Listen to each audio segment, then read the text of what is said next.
The River Between Us. Chapter 1. The Call. The phone rang just after dawn, a sound sharp enough to cut through the quiet of Evelyn Carson's Chicago apartment. She had been awake already, sitting at her small kitchen table with a mug of coffee cooling beside her, watching the streetlights wink out one by one. She knew before she picked it up that it would be bad news. Calls at this hour always were. "Evie," came the voice on the other end, raspy with both age and grief. "It's Marlene." It took her a moment. Marlene was her father's next-door neighbor in Hannibal, Illinois, a woman who'd once been a force of nature in polyester pantsuits and now sounded like she was speaking from the bottom of a well. "It's your dad," Marlene said. "He passed in his sleep last night." Evie closed her eyes, the words settling over her like silt in deep water.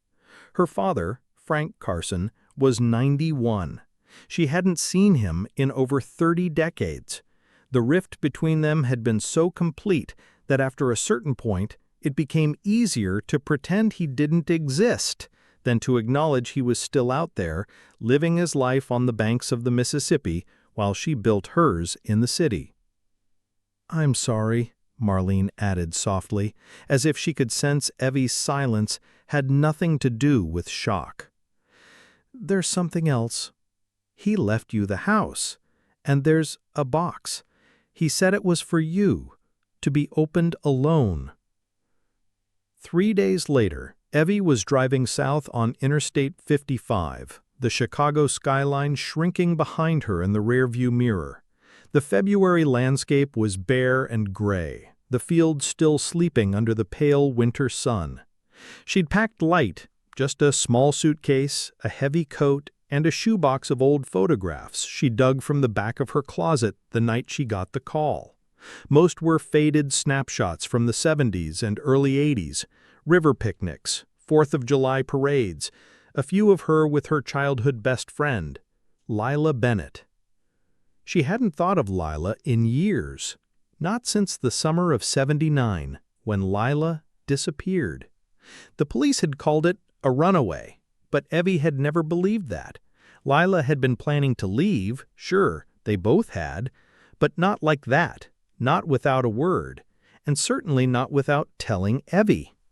Her father had been oddly tight-lipped about it, warning her to leave the past alone whenever she asked too many questions.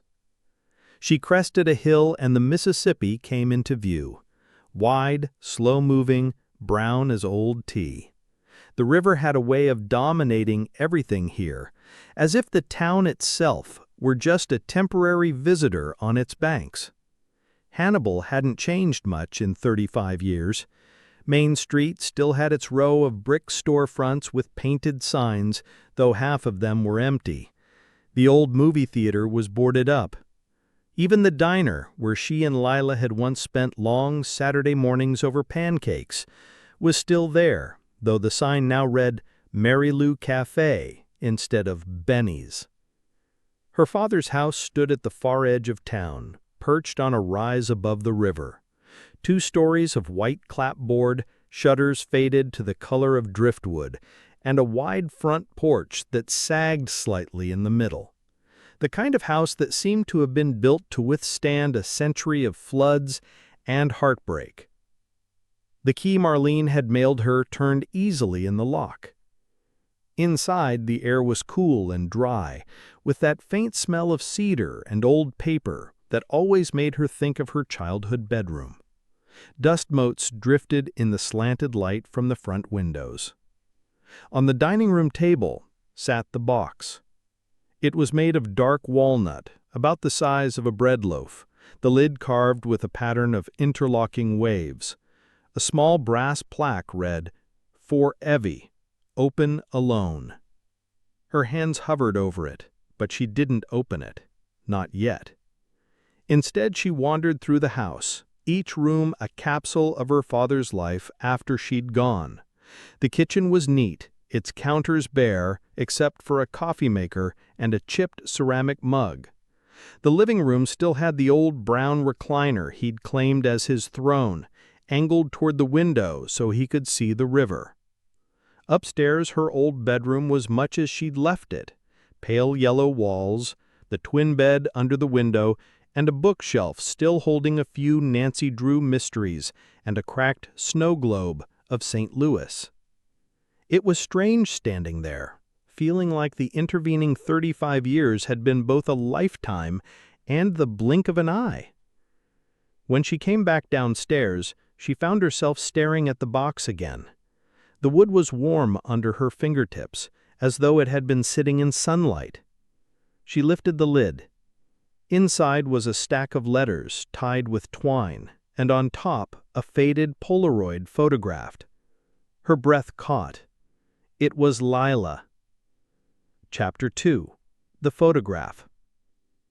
The Polaroid was taken in the summer of '79. You could tell by the washed-out colors, the way the sunlight bleached everything to a pale gold. Lila was standing on the riverbank, her bare feet in the mud, wearing cut-off denim shorts and a white tank top with a blue stripe across the chest. She was grinning, that crooked, conspiratorial grin that got them both into trouble more times than Evie could count. But it wasn't the grin that made her hands tremble. It was the date scrawled across the bottom in her father's handwriting: August 14th, 1979. That was the day Lila disappeared. The letters beneath the photograph were all addressed to E.C. in the same careful script, the envelopes yellowed and brittle. She untied the twine and pulled the first one free. Evie, if you're reading this, it means I'm gone. There are things you need to know. Things I should have told you a long time ago. What happened to Lila wasn't what they said. It wasn't what I told you either. I lied to protect you, and to protect her. The rest of the letter was short, little more than a warning not to trust anyone from back then without proof. It ended with a cryptic line: "The truth is in the river. Find Joe Harper." Evie sat back in her chair, the letter limp in her hands. Joe Harper. She hadn't heard that name in decades. He'd been one of her father's drinking buddies, a wiry man with a face like sun-baked leather. He'd worked on the river barges, always gone for weeks at a time.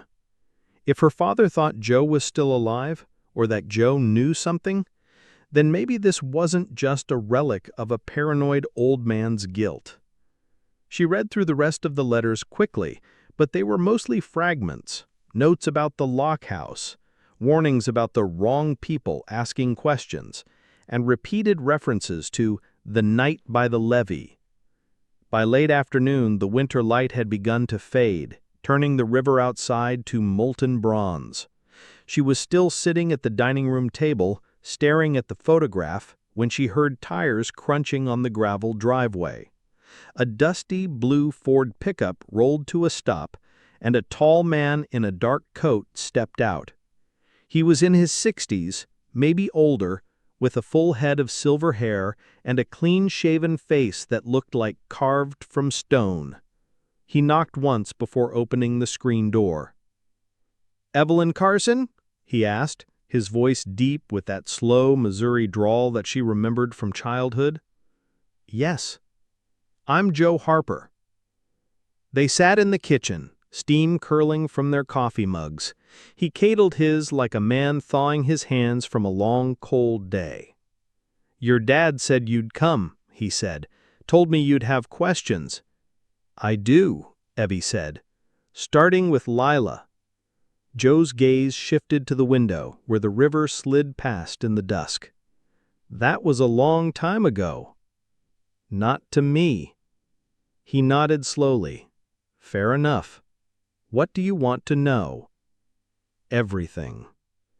What Joe told her didn't sound like the runaway story she'd been fed at 16. According to him, Lila had been mixed up with someone older, a man from St. Louis who came through town that summer working on a dredging crew. There'd been trouble, the kind that involved cash changing hands in back rooms and whispers about stolen goods. "Your father caught wind of it," Joe said. "Told Lila to stay away from that man, but she didn't listen. That night, August 14th, they met down by the levee. I don't know what was said, but I saw them arguing. Then he shoved her." Evie's stomach tightened. "And?" "She fell, hit her head on one of the pilings."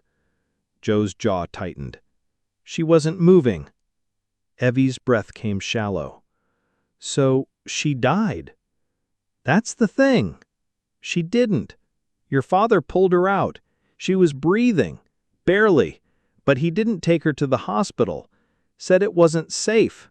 Said there were people looking for her. Next thing I knew, she was gone. And your father told everyone she'd run off." Evie sat back, trying to process it. "Are you saying he hid her all these years?" "I don't know," Joe said. "But he told me once, after a few too many beers, that the river keeps its secrets better than any man. Maybe he met her. Do you think she's still alive?" Joe didn't answer right away. "If she is, there's only one place she could be. The lock house, upriver. Your dad used to keep a boat there. Nobody's been inside in decades." Outside, the wind picked up, rattling the bare branches against the windows. Evie felt the weight of the photograph in her pocket, the letters in the box upstairs. For the first time in 35 years, she had something more than questions. She had a place to start. Chapter 3. The Lock House. The lock house stood like a sentinel on the bend of the river, a squat brick building with boarded-up windows and a sagging roof line. Evie hadn't been here since she was a teenager, tagging along with her father when he came to check the boat. Back then, it had felt like an adventure, the drive through the winding gravel roads, the smell of mud and diesel in the air, the slow churn of the lock gates as barges slid through. Now, in the pale morning light, it felt different, smaller, more fragile. Joe Harper's truck idled behind her as she climbed out of her car. He hadn't said much on the drive up, and she hadn't pressed him. The river had a way of stealing conversation, pulling your thoughts into its own slow current. "Place hasn't changed much," Joe said, looking up at the weathered facade. "Except for the rot." Evie glanced at the chain wrapped around the front door. "You sure you still have the key?" Joe patted his coat pocket and produced a heavy brass key, dulled with age. "Your dad gave me this in '85, told me to keep it safe. Guess this is why." The lock turned with a reluctant click, and the door creaked open. The air inside was damp and stale, carrying a faint undertone of engine oil and river silt. Dust motes swirled in the light that leaked through the gaps in the boards. The room was lined with shelves holding rusted tools, spools of rope, and jars of mysterious parts. But it was the back room Joe led her to that made her pulse quicken. Against the far wall was an old steel locker, its paint peeling in long strips.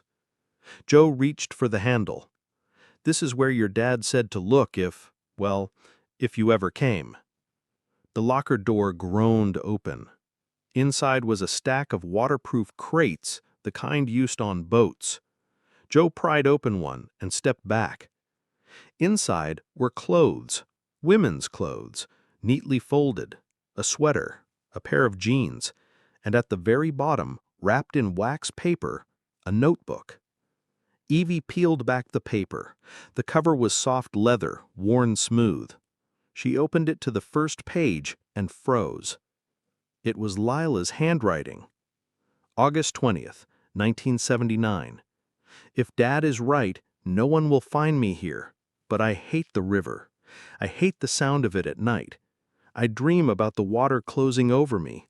Sometimes I think I should have let it." The next pages were a mixture of diary entries and sketches of the lock house, the river, even a crude map of the bend. Some entries were desperate, almost panicked. Others sounded calmer, as if she were settling into exile. Then, 2/3 of the way through, the handwriting stopped abruptly. The rest of the pages were blank. Doesn't prove she's alive, but it sure as hell proves she didn't run away the way folks thought, Joe said, quietly. I traced the ink with my fingertip. Why would he hide her? From who? Joe hesitated. Your dad mentioned some men once, said they were dangerous, said Lila got mixed up in something she didn't understand. I think he figured keeping her hidden was safer than turning her over to the cops.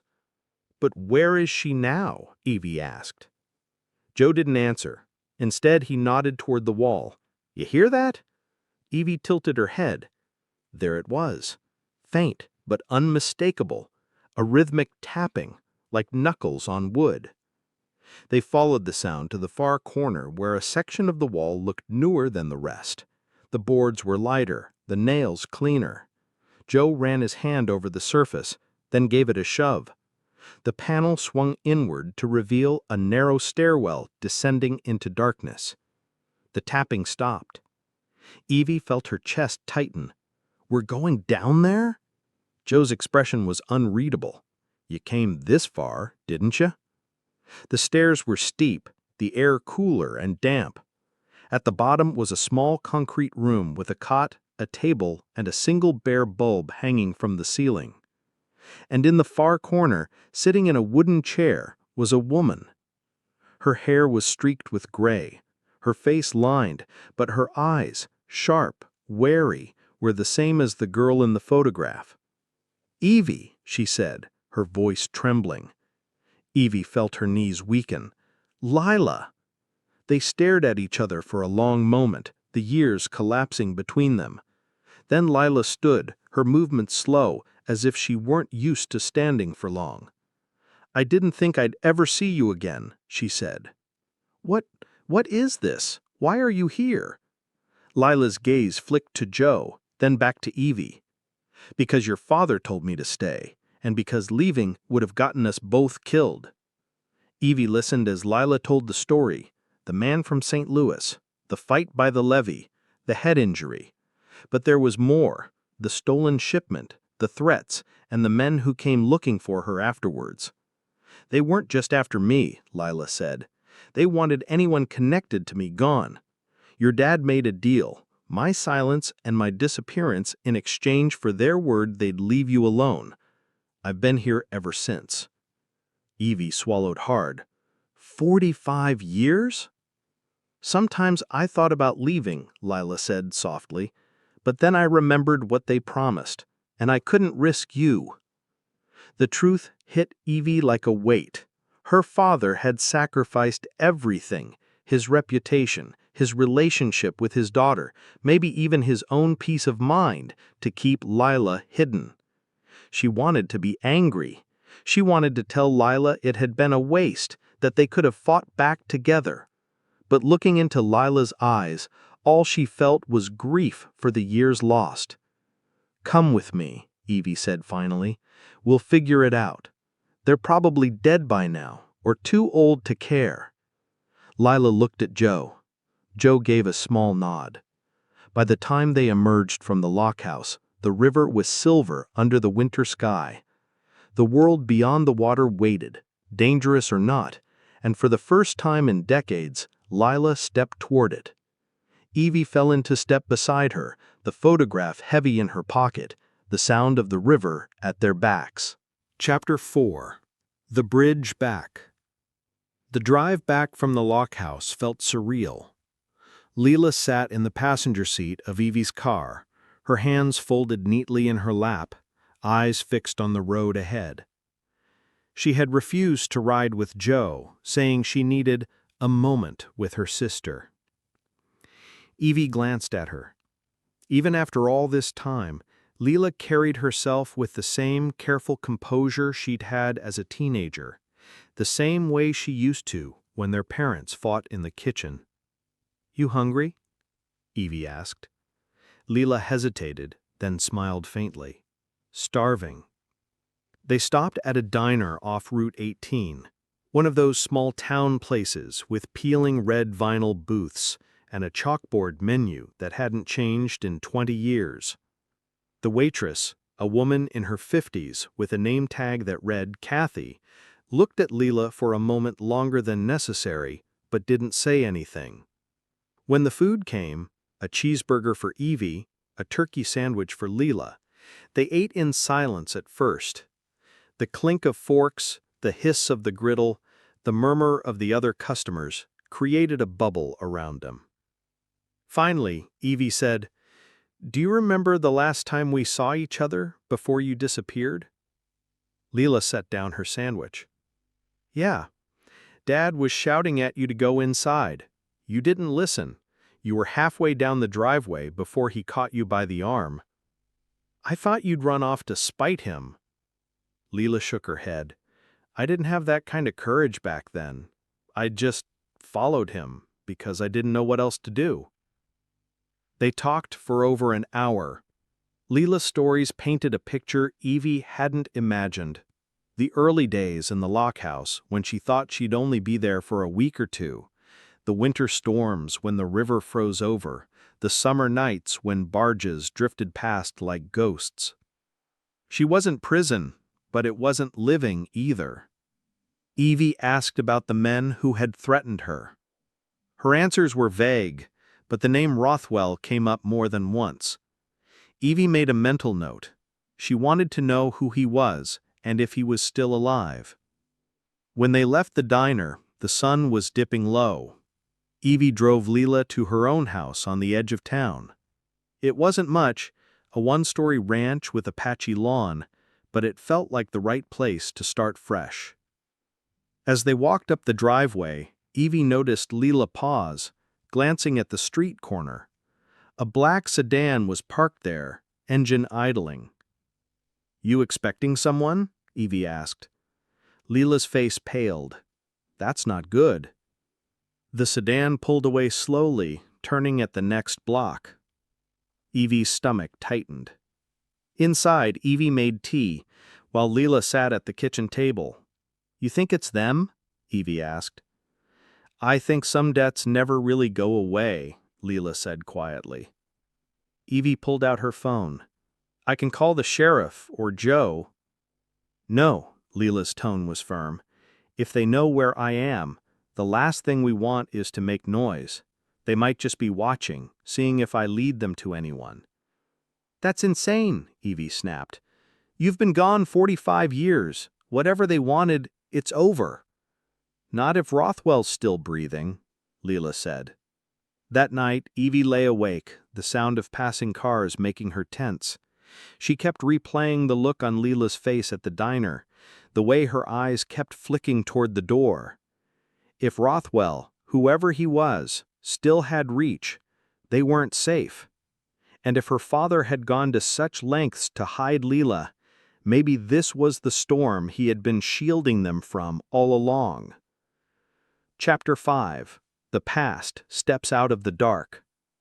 2 days later, Joe called. "We need to talk. Face to face. I found something." He wouldn't say more over the phone, but his voice carried the weight of bad news.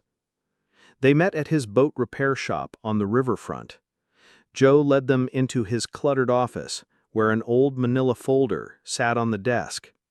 Inside were photocopies of police reports, a bar fight in 1979, an assault charge that had mysteriously been dropped, and a list of names connected to Rothwell. "This guy's not just some thug. He's the kind of man who makes people disappear. Even now, word is he's still got friends in places you don't want enemies." Leela closed the folder. "So he's still alive." Joe nodded. "And if he knows you're back in circulation, he might want to tie up loose ends." Evie rubbed her temples. "So what do we do? Keep hiding? 45 years wasn't enough?" Leela looked at her, eyes steady. "Maybe it's time to finish this. If we run, we'll always be looking over our shoulders." Joe hesitated. "That's a dangerous game. But if you're serious, I might know someone who can get us close to him." That night, Evie sat in her car outside the lockhouse, staring at the black water. She thought about her father, about the choice he'd made to protect one daughter by losing the other. And now, with him gone, It felt like the choice was falling to her. She wasn't sure she was ready, but she knew she was tired of letting other people decide what her life, or Leela's, was worth. She started the engine. Tomorrow they would go looking for Rothwell. Chapter 6. Threads in the Dark. The following morning was sharp and cool, the kind of early autumn day where the sunlight seems thinner, the shadows longer. Evie parked outside Joe's shop again, but this time Leela was already there, standing by the water with her coat pulled tight around her. "You didn't sleep," Evie said. "Neither did you," Leela replied without looking at her. Joe emerged from the shop, holding a thermos of coffee and a folded street map. "All right," he said. "If we're going to do this, we do it smart." He spread the map on the hood of his truck. A red pen had circled several locations in a nearby city 2 hours away: bars, warehouses, a marina. "This is where Rothwell's people still operate. If he's still in the game, someone here will know where he is." Evie leaned over the map. "You're just going to walk us in and ask around?" Joe gave a humorless chuckle. "No, we start quiet. A couple of old friends still owe me favors. We get them talking, piece things together." Leela touched one of the circles. "This one, the marina. He used to meet people there, people who didn't want to be seen in public." Joe nodded. "Then that's our first stop." The marina. By late afternoon, they were pulling into a cracked asphalt lot by the water. A row of aging fishing boats bobbed gently against the dock. Seagulls wheeled overhead, their cries echoing off the metal siding of nearby warehouses. Joe led them to a shack at the far end, where an older man with a weathered face and a Red Sox cap sat smoking. "Benny," Joe greeted him. He squinted, then broke into a grin. "Joe Barrett, I thought you were dead." "Not yet." He gestured to Evie and Leela. "We're looking for someone. Name's Rothwell." The smile faded. Benny's eyes flicked to Leela, lingering just long enough for Evie to notice. "You don't want to stir that name," Benny said slowly. "You don't want to stir that name," Benny said slowly. "You don't want to stir that name," Benny said slowly. "You don't want to stir that name," Benny said slowly. "Especially not now," he said slowly. "You don't want to stir that name," Benny said slowly. "Especially not now," he said slowly. "You don't want to stir that name," Benny said slowly. "Especially not now," he said slowly. "You don't want to stir that name," Benny said slowly. "Especially not now," he said slowly. "You don't want to stir that name," Benny said slowly. "Especially not now," he said slowly. Leela stepped forward. "He's looking for me. I need to know where he is." Benny took a drag of his cigarette, then leaned closer. "You didn't hear it from me, but he's got a place out by Millstone Bridge. Stays off the main roads, keeps people away. If you're going there," he trailed off, shaking his head, "don't go alone." Joe thanked him, but Evie caught the way Benny's hands trembled as he lit another cigarette. Millstone Bridge. 2 nights later, under a sky heavy with clouds, they parked a quarter-mile from the bridge. The structure itself was old, steel beams streaked with rust, the river below black and restless. On the far side, a narrow dirt road led into dense woods. Somewhere down that road, Benny had said, was Rothwell's cabin. Joe checked the pistol at his hip. "We go in slow. If anyone's there, we back out. No heroics." Evie's heart pounded. But Leela, though, seemed almost unnervingly calm.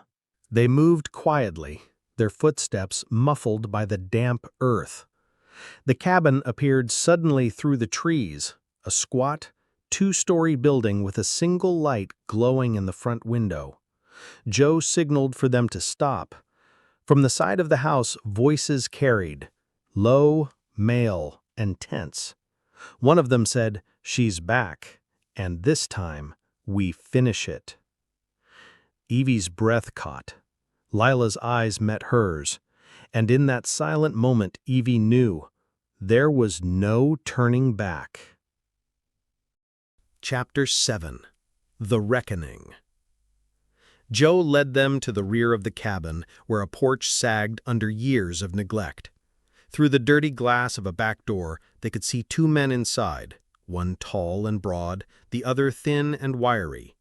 A third man sat in an armchair, older, but with a presence that filled the room.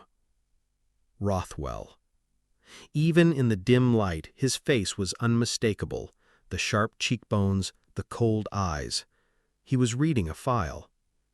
Evie didn't need to ask what was in it. She already knew it was about Lila. Lila's voice was barely a whisper. "It's him." Joe's jaw tightened. "We can walk away right now, but if we go in there—" Lila's hand went to the doorknob. "No, I've been walking away my whole life." Before Joe could stop her, she pushed the door open. The hinges groaned, drawing every eye in the room toward them. Rothwell didn't move. "Well," he said, his voice deep and even, "look who finally came home." Evie felt the air thicken. Every muscle in her body screamed at her to leave, but she stepped inside with her sister. Rothwell smiled faintly. "Your father was a stubborn man, thought he could hide you forever. But forever's a long time." Lila's voice was steady. "This ends tonight." Chapter 8. Breaking Point. The cabin seemed to shrink around them, the yellow light throwing long shadows on the cracked floorboards. Rothwell didn't rise from his chair.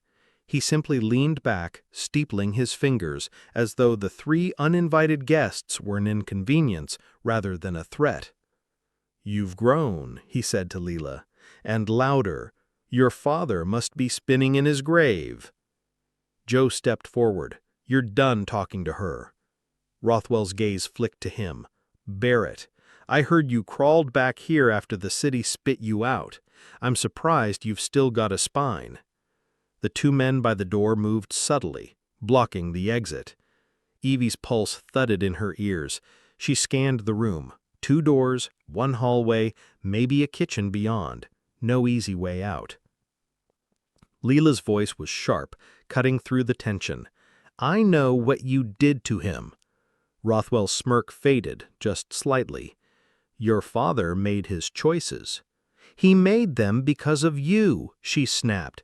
"You bled him dry, made him your errand boy, and when he wanted out, you destroyed him. You destroyed us." Rothwell stood, and the room seemed to tilt with the shift. He wasn't a large man, but he carried the weight of someone used to controlling others. "You were a child," he said. "You don't know the truth." "Then tell me," Lila demanded. He studied her for a long moment, then glanced at Evie. "She doesn't know, does she, how much you knew all along?" Evie froze. Lila turned to her. "What is he talking about?" Evie's throat tightened. "I was 16, Lila. I overheard them arguing. Dad wanted out. Rothwell wouldn't let him. That night, I saw his car go over the riverbank. I knew someone was following him. I was too scared to tell you." Lila took a step back, hurt flashing across her face. "You've been carrying that all this time?" Tears burned Evie's eyes. "I thought if I told you, you'd run after him and he'd—" "That's enough," Rothwell cut in. "The past is past. But you've stirred up trouble now, and trouble has a price." Joe's hand twitched toward his weapon, but one of Rothwell's men drew a pistol first, leveling it at Lila. "Put it down," Rothwell ordered softly. "We're not animals, at least, not yet." Evie's mind raced.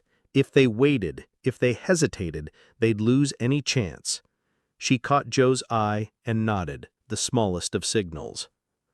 Chapter 10. The last stand. Everything happened in a blur. Joe lunged sideways, slamming into the man with the gun. The weapon clattered across the floor. Evie grabbed Leela's arm and shoved her toward the hallway. A shout rang out. Rothwell's other man grabbed Joe, but Joe twisted, landing a punch that sent him crashing into the table. Rothwell moved fast for his age, crossing the room toward Leela. "You're not walking away again." Evie stepped between them. "Yes, we are." She swung a heavy glass ashtray from the table, catching him across the jaw. He stumbled, shocked more than hurt, but it gave them the opening they needed. They bolted down the hallway, through the kitchen, and out into the cold night air. Joe was right behind them, breath ragged. From inside, shouts and the thud of footsteps followed. The three of them sprinted through the trees, branches whipping their faces until the lights of the cabin were just a faint glow behind them. At the truck, Joe threw it into gear before they'd even closed the doors. Gravel sprayed as they tore back toward the main road. No one spoke until they were miles away. Leela finally broke the silence. "We can't stop. Not until he's gone." Joe nodded grimly. "Then we finish this, on our terms." Evie gripped the door handle, her heart still pounding. She knew there was no turning back now. Rothwell wouldn't stop, but neither would they. Epilogue. The river's edge. It was 3 weeks later when they met again at the marina. Word had spread. Rothwell's operation was collapsing. His men had scattered, debts called in by bigger predators. Benny approached them, hands in his jacket pockets. "He's gone," he said simply. "Some say he skipped the country. Some say the river took him." Evie looked out over the dark water. Part of her wanted certainty, but another part, maybe the wiser part, knew that sometimes you had to live with unanswered questions. Leela stepped up beside her. "We're free now." Evie turned to her sister, seeing in her the same determination she'd once seen in her father, but without the shadows. "Yeah," she said softly, "we are." Joe leaned on the railing, the faintest hint of a smile on his face. "Then let's keep it that way." The gulls cried overhead, the tide shifted, and the three of them stood together in the cool evening air, the past finally loosening its grip. The end.